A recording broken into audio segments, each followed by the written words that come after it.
reporting for duty for another amazing week. And tonight we have an incredible guest chef coming live from Mesquite, Nevada. Doug, introduce our guest chef of the evening, please. With pleasure. Hello, everybody. As Vlad said, thank you guys so much for tuning in with us tonight. We are doing something a little bit different tonight, and hopefully in the future this works out for us, doing a little bit of a different platform. So let us know what you guys think. But as Chef Vlad said, coming out of Nevada, we have Chef Jesse Moreno, correct? Yeah, we'll say Jesse Moreno. I like to roll that R. Well, I like to roll that R a little bit. I like it. Jesse Moreno, coming out of Nevada with us tonight. Chef is a fitness advocate as well as a food fanatic, which is quite a title that I am unfamiliar with, so we will get more into that. How are you doing tonight, Chef? I'm doing well. Just hanging out in a seedy motel room in Mesquite, Nevada, doing the traveling chef thing, helping our customers. I love it. I think seedy motel room in Nevada are probably synonymous. I don't know if there's a lot of non-seedy motel rooms in Nevada. Yeah, unless you get to, the higher ends, like, the Cosmo Resorts World and all that stuff. But yeah, I remember first going, hanging out in Nevada would be at the Motel 6, and, all we needed was a place to crash, right? That's it, even if it was right, exactly. Exactly. 3 hours, 4 hours tops, I'm good. Let's get back on the road. Mm-hmm. I love it. So we're going to kind of get a little bit into your life story and kind of what started you down the path that you're on. As far as your culinary journey, can you kind of take us back to those early years of, young Jesse as a chef? Wow, without dating myself, the quick little story about it is, I come from a traditional, Mexican household where, the men just do whatever and the women cook. My mom never really let me in the kitchen. She was a phenomenal cook, still is. So what happened is I would be baking while she was at work. So I started out like as a wannabe baker, right? I'd get the Duncan Hines on, the box cakes and start making cakes, try to clean the kitchen up, before, my mom gets home, because she's, very anal retentive on keeping the kitchen clean.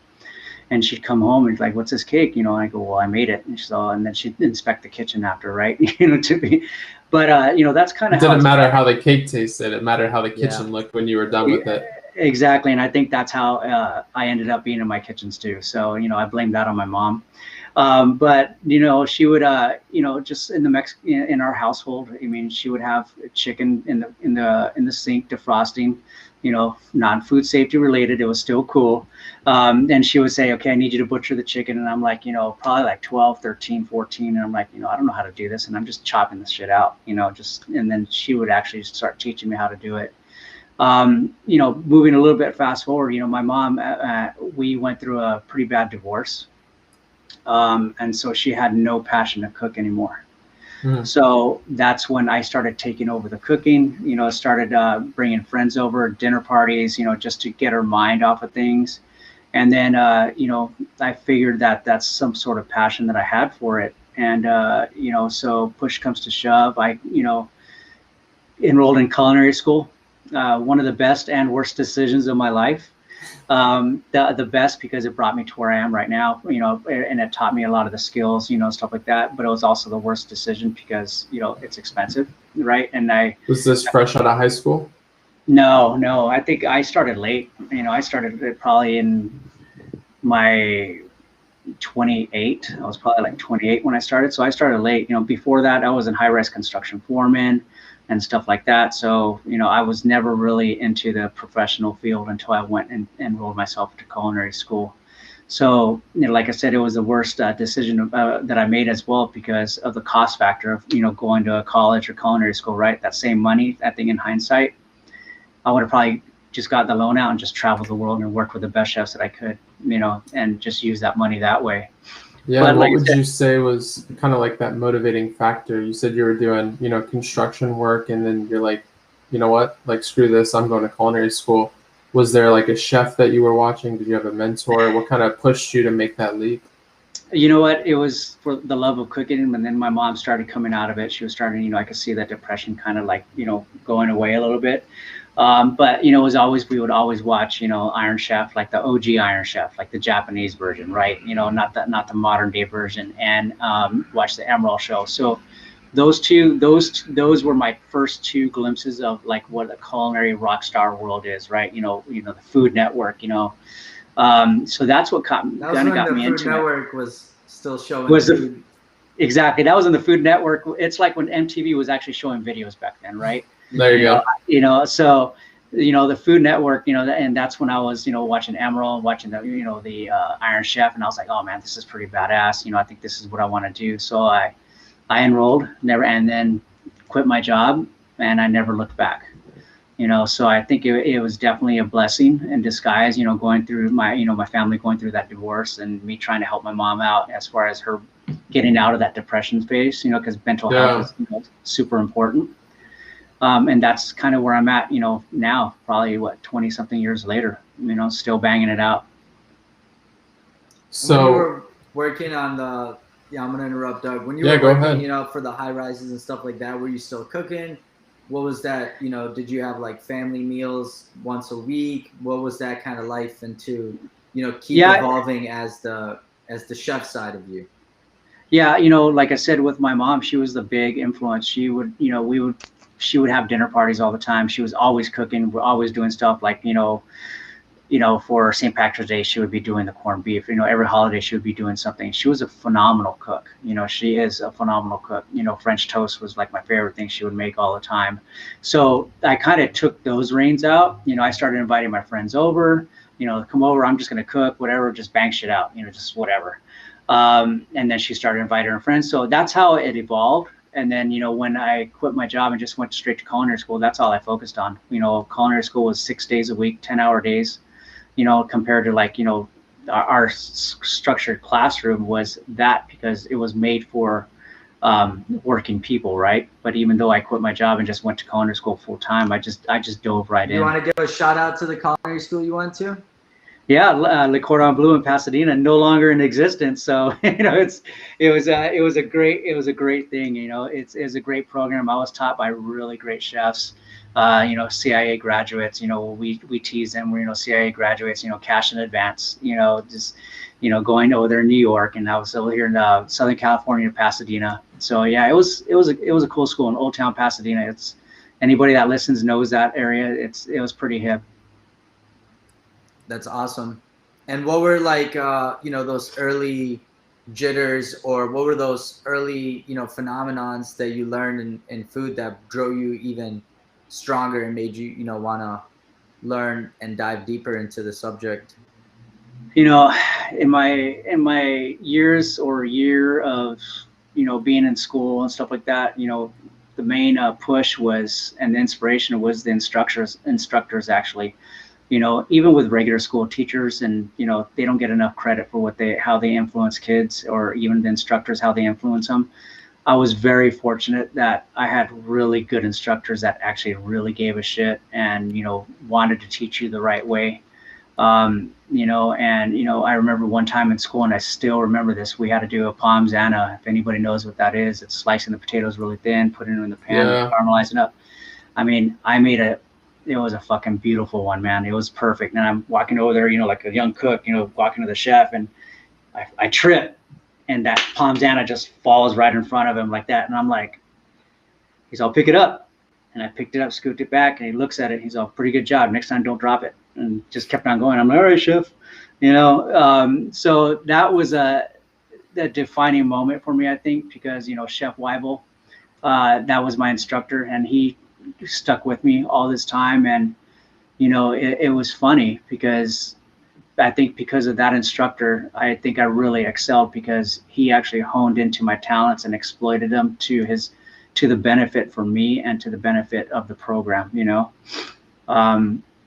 So if there's any shout outs for Chef David Weibel, I mean, he was a badass. He was a cool dude. I think it's really important that during those formative young years that you're in the culinary industry, that you have those chefs that are willing to turn out great chefs, especially someone who, I mean, they could have totally just reamed into you about dropping this, perfect potato. And it's like, that's not really the point there. It's like, they did make it perfect. They dropped it. It's a mess up. Clean it up. Keep moving forward. Yeah, absolutely. you know, and it's no different, I guess, from, you know, the kids or the young cooks not going to culinary school and just going straight to the kitchen and just learning, you know. And it's, you know, and it's even one of those things where when I talk to young cooks or anything like that, it's like, learn from the best chefs that you can. If you're not learning from a chef, it's time to go. Like don't hesitate. You're just going to get stagnant, you know. So like I said, it's more the learning opportunities on that, you know, regardless if you go to culinary school or if you're just going to go work in kitchens. I mean, you have to be that sponge, and, you know, it's for the love of the game. I mean, back in the day, you know, like we were talking about, you know, that's when the Food Network was the Food Network. We fell in love with it because of the love of the game. That was before the top chefs came out, you know, the Chopped, and, you know, everyone's like, oh, I'm going to be a rock and roll chef, you know, stuff like that. You know, you were in it because you loved it. You loved to cook. And, you know, thankfully I still have that passion, right? I'm not one of those burnout chefs, you know, and, you know, we all have experienced that, but I really still love to cook, you know. And now I'm in a position where I help people more and I still cook, I still get down, but I'm helping people and developing people. So that's where it kind of transitioned years later, but we can talk about that in a bit.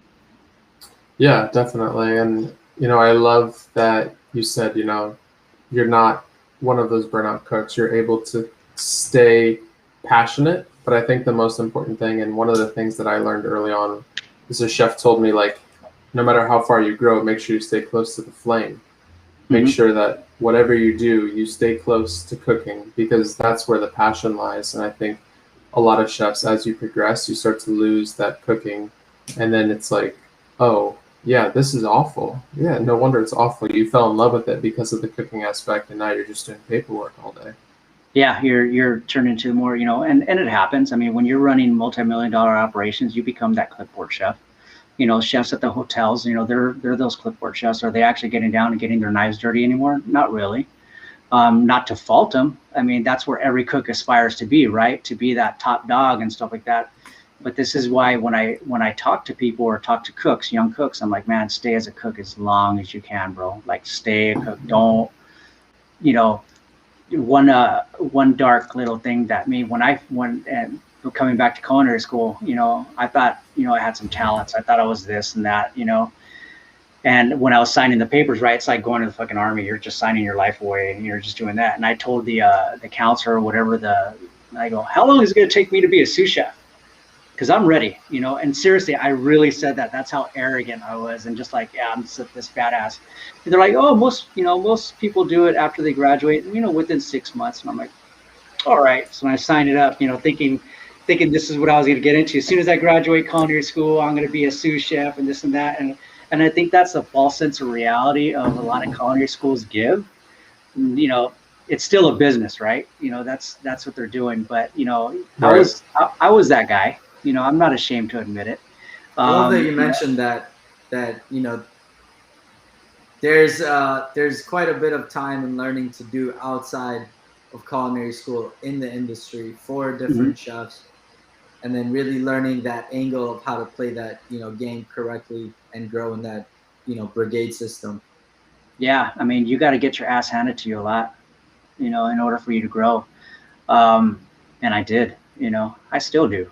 I still do. I mean, you know, if you say you're at the top of your game, you're really not at the top of your game. You know, other people, I think, put that label on you that you're the top of your game. If you say that you're at the top of your game, you're not. Let the other people say, yeah, he's at the top of his game. He's reached that pinnacle. You know, but yeah, it's always about growing and learning. So after culinary school, what was your kind of journey in the restaurant scene, and, you know, what was that doorway into going into U.S. foods?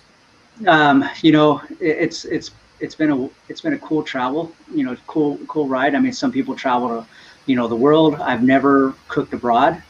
That might be one small regret that I've had, but I've always kept it in the States. You know, after I left culinary school, I went straight to Vail, Colorado. Cooked on the ski resorts. Chef Dean Waziri was, you know, he was like, you know, everybody has their papi chefs, right? You know, the chefs that took them under their wing and stuff like that. I probably have about 4 of them, you know, 4 or 5 of them, you know, because every step of your career, you know, every mountain every peak that you get, you have that one chef that's brought you to that level, and then you travel or you continue on and they brought you to different levels. But he was the first chef that took me into, Vail Resorts. I mean, if you've snowboarded or skied before, I mean, what Vail Resorts is. Vail, Colorado.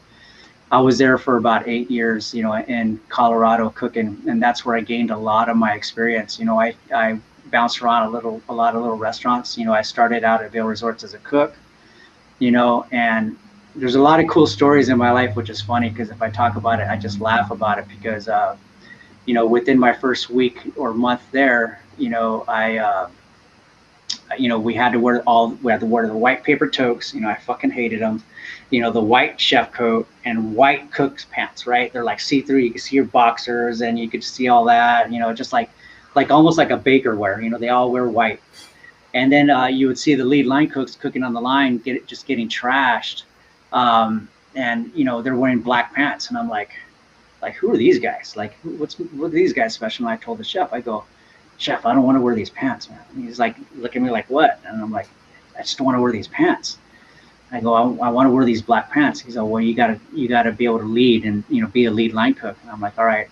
He's like, you do it, and then I'll give it to you. So he gave me, they gave me that carrot, right? I busted my butt, and, and then I'm like, can I wear these pants now? But like 3 months later, he's like, all right, you can run the line. Man, I got my ass handed to me like daily. And I kind of, maybe at a small part of me, I regretted it because like, man, I was getting my ass handed to me. Right. Yeah, these black pants aren't worth it. Yeah, these black pants aren't worth it. I should have just stuck with it. But, it's another growing moment, right? You gotta live you gotta put yourself in uncomfortable positions in order for you to grow. And I grew. I stayed with that company. I worked with Vail Resorts at the Marriott for a while. I ended up being their purchasing agent. In between stories, that's where I met my wife. We met in culinary school. She ended up being in Vail. We hooked up, whatever, this and that. And I worked at a couple French restaurants there. And I stayed in Vail for 8 years. And I was able to be a pastry chef there, a country club chef there, executive sous chef at a country club, Cordillera, it's everybody's probably familiar with Cordillera, the Kobe Bryant era and stuff like that. So, I mean, I had the good mountain lifestyle, snowboard in the winter, played golf and fly fishing in the summer, and it's a pretty good life there. Just so damn expensive. So, kind of going into your early facets, what do you feel? Do you feel like being able to do pastry chef, being able to do, country club chef, was that beneficial for you in the fact of growing, or did it kind of hinder you jumping to all these different facets within the F&B industry? I think it depends with the person. I've always been, have to have my hands a little bit of everything. Even when I was a young cook, even in a culinary school, I've always said I wanted to be good in pastries. I wanted to be a well-rounded chef, right? And I think that's, as a chef, you should be well-rounded. You should be able to make some pastries on your own. No one's saying you gotta, be building some massive chocolate sculptures or anything like that. But you should be able to make a creme brulee. You should be able to make a mousse. You should be able to do some decent, plate ups and stuff like that. So I've always felt that I was very well-rounded. I even say that now. I know a little bit of everything and a lot of nothing. I don't have that ego, because I can learn from my dishwasher. I've learned a lot from everybody, and I try to stay grounded a little bit, and I think being well-rounded makes a really good chef, instead of just being like, okay, I'm just going to be a French chef. I mean, that's great, but for me and how it worked out for me, I think it worked out very well because, fast forward till 2021, 2020, whatever, I'm a chef consultant now for a multi-billion-dollar company. So, right. So I think that benefited me. It just depends, where you want to go. I think if you're going to focus on pastries, great, focus on pastries, but you should still know how to sear a steak. Right, 100%. It's very, very sound advice. And I love how it came a little bit full circle with, starting more in the pastry department in your youth, and then kind of being able to have that, executive role of, how this pastry kitchen is going to run and what's going to be the output and what's going to be the product. Exactly. I mean, because like when you have your first executive chef gig, that doesn't mean you're gonna have a pastry chef with you. You know, you have that title, executive chef, but Amen to that. yeah, you're also the plumber. You're also the counselor. You know, you're also, you know, the therapist. You know, and you should have those, you know, some those other skills, people skills, and everything like that. So having some Yep. decent pastry skills, you can actually plan, you know, 5 menu items at pastries that you can actually teach your cook to do. I mean, so that's why being well-rounded actually makes you a pretty decent chef. Definitely. 100%. You know, until maybe 2 years ago, I wasn't really fond of pastries. I was that savory chef that was just like, you know, we'll always have a pastry chef. It'll be fine. I don't need, you know, I don't need to worry about it. And then, you know, when I left the corporation I did, I was like, oh, wow, that's not the real world. You know, there's no pastry chef at every little mom and pop place. And so you got to think on your feet. So it's a creme brulee, it's an olive oil cake, it's, you know, this little shortcake here and there. And then you're like, all right, this actually, you know, this is interesting. This is fun. This is like a different culinary muscle that you can kind of flex and work out. And so once you start to, I think, appreciate it, it can be really, really fun and entertaining for savory chefs, but you have to be able to embrace it and not look at it as like, pastries, I'll never do that. Yeah, I mean, because even if you move into the world of like avant-garde cuisine, it's more scientific, you know, and being pastries and baking and having those skills a little bit, you still need to have a little bit of those disciplines in there. And I think it helps you also, you know, learning a little bit of pastry helps you with your plate ups, helps you with your efficiency, your precision as well. You know, this is just what I've experienced. Maybe not all the chefs or cooks will agree with me, but that's my world. You know, that's my own truth. Definitely, No, definitely. I agree with that 100%. And that's why I always like to learn the pastry side, because I think a lot of the techniques are, you know, cross utilized versus you know, versus pastry or not. And then when you do go into, you know, all the powders and xanthrums and ultratex and ISIs and foams and all that stuff, if you have a pastry background, it's super simple. And most of the restaurants I've worked at have everything by gram, and that ensures, you know, that precision of that, whether it's the executive chef or the, you know, commis chef making this recipe, it's going to come out every time. Yep, absolutely. Exactly. So what would you say kind of led you, you know, you're doing all these different things, you're in Vail. What kind of was your next step? Did you decide like, I'm going to be this chef consultant? Were you kind of building up through that unknowingly? No, this, you know, this actually kind of fell in my lap. You know, it was, you know, so I guess after, you know, through my, you know, how would you say, my path to where I'm at right now. I mean, you know, I worked in Vail for, you know, close to, you know, 8 to 10 years, whatever. And then, you know, my wife, you know, my wife now, she was, you know, a pastry chef as well. So, you know, we ended up having a kid, you know, we got pregnant. So, you know, so we had to figure out another way, because we were not going to be able to make it in Vail, you know, because as much as I would love to, and I still would love to, I mean, we were paying just for the upstairs flat on a house. I think we were paying close to $2,000 a month. And that was probably back, probably about 15 years ago, 10 years ago, I would say. Holy cow. Yeah. So it wasn't financially possible to have a kid and live in Vail on a cook's salary, right? Even if it's both of us. And we shared a house with, you know, the whole house was all F&B, you know, they're bartenders and waiters and stuff like that. You know, they're still around. We still talk to them, but it wasn't financially sound. So, you know, I moved on. I put out, you know, one of my mentors, Chris Wellman, who's actually one of the executive chefs at Deer Valley Resort now. He gave me an opportunity. He's like, hey man, I'm in Utah now. I want you to just come down. So I just drove down there one weekend and just started putting applications in. And that's when I got my first big break at a nice bed and breakfast, the Blue Boar Inn in Midway, Utah. That was my first executive chef gig. And that's where I actually learned and appreciated, you know, like having some pastry skills and having, you know, being that well-rounded chef, because that was it. I had myself, I had a sous chef, and like a couple cooks, and that was it. And that's where I was able to shine, you know, and help develop the kitchen that way.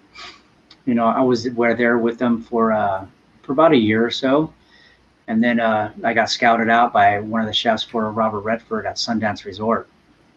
And he's still a good friend of mine too, Mark Shout. And he came in for dinner one night and then approached me and said, hey man, I need a chef at the Tree Room at Sundance Resort, which is the Robert Redford's fine dining restaurant, and did a tasting, got the gig. I was there for, I don't know, about 4 years. And that's where I actually miss those days, being a chef. I think, any established chef, there's these days where they just sit back and think, man, I really miss that kitchen, because that's where some good times were had, right? You have those collaborations with the cooks and, whatever. And that was, I was at one of the best restaurants in Utah, the Tree Room, Robert Redford. I mean, who would, and Sundance, Sundance Film Festival, who doesn't want to be a part of that, around that time. Right. So I was able to develop myself a lot too. And I mean, there's a lot of little stories. I don't know if we'd have enough time, but there's a lot of cool little stories, in my journey. And now talking to you guys now and thinking about us, like, man, it's been pretty cool. It's been pretty cool. Yeah, and I think obviously when you're in it, it's hard to find that appreciation for what's going on around you. But when I think about the kitchens that I've worked in, there's definitely those kitchens that stick out, and it's never really like, oh, I really like working in that kitchen because that one dish we used to make. It's like, oh, I really like working in the kitchen because that dude on saute was a beast and I never had to worry, and I knew he always had my back, So I think it's, a universal truth, and kind of why we're building this F&B community is you are attracted to those people that work well with you, not necessarily the chef has the best dishes and all the food tastes amazing. It's like that working environment was solid. Everybody came in, they handled their shit, and we knew that everyone was going to be prepped and ready to go for service. Those are the kitchens that people stay in and continue to work in. Oh yeah, absolutely. I mean, the two, my sous chef that I had there, Nick Lees, he was a beast. And my cook there, I mean, it was only myself, him. We had a pastry chef. She was pretty badass too. So I was like, I don't have to worry about shit. And we would fight sometimes. I'm like, wow, I want this dish. And I already know how I want it.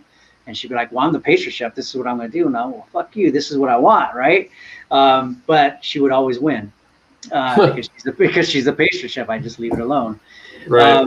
But I had these two guys, man, they would come in hung over the next morning.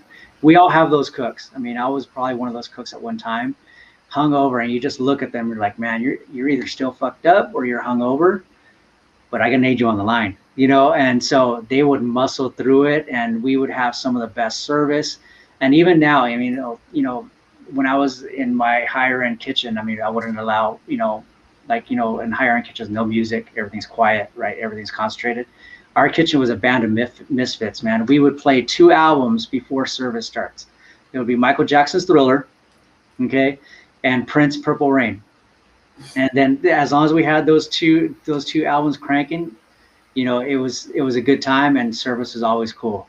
But once service starts, you turn off that radio and you get down to business. But while we're prepping and stuff like that, we had a good time. And like those are the moments that I miss, when some of those songs come out, like, man, I remember that time, during prep and stuff like that. It's been cool. Yeah. I love that. I love that there's specific albums that you listen to. I know in my kitchen now, RTJ, Run the Jewels, is a fan favorite whenever we're like really in the weeds and we're like, it's 3 o'clock, no one's going to be ready for service. You put on RTJ and everyone is prepped, ready to go. Mm-hmm. Yeah, because the prep's got to get done. I mean, whether you give them 30 minutes or you give them 3 hours. If you give them 3 hours, the prep will be done in 3 hours. But if you give them 30 minutes, the prep better be done in 30 minutes, right? So cooks know how to manipulate time. It's like that, how long for the ticket? 3 minutes, chef. So that means 5 minutes, right? We all know that time. Like, when it's 7 minutes, chef, you okay, 9 minutes. It's the bullshit number that the cooks give you just so the chef will shut up. But the chef knows the crew. He's all right. If he's telling me 3 minutes, whatever, and then what's funny is that when you're that chef and you're like, I need this now, I need it right now, the shit is hitting the fan. You get those cooks that are still one speed, they're still going. It turns around, chef, you want it right or you want it right now? And you're like, I want it right, and I want it right now, right? 3 minutes, chef. And so, it's, you know, once you have faith in your crew, you know it's going to be right. Exactly. And I think we all definitely underappreciate in the moment some of our line cooks out there. There's a lot of line cooks out there. You're like, man, you're such a pain in my ass, and then you go somewhere else and you're like, wow, I really wish I could have that person back. Yeah, man. Cooks rule the world. I mean, they rule the world. 100%. So kind of transitioning. So you got this new gig. You're kind of in your executive chef. You get scouted for U.S. Foods. Well, we'll back up a little bit on that. So like I said, I was at Sundance, and we would close twice a year, right? Because the mud season, spring and fall. And with that, I'm a big collaborator to this day. I don't like doing anything by myself. I mean, I've always said. Oh, that's like little Wi-Fi issues, but that's okay. No worries. Let's see if he comes back on in a sec. Little spotty internet in Nevada, but that's Nevada for you. What are you gonna do? It's a lot of nothing. A lot of nothing out there. That is very true. So Restream, I like it. Yeah. I think it works out well. I would have to agree. Everything's makes our life easier. Yeah, exactly. Everything's nice and put together on a single platform. Yep.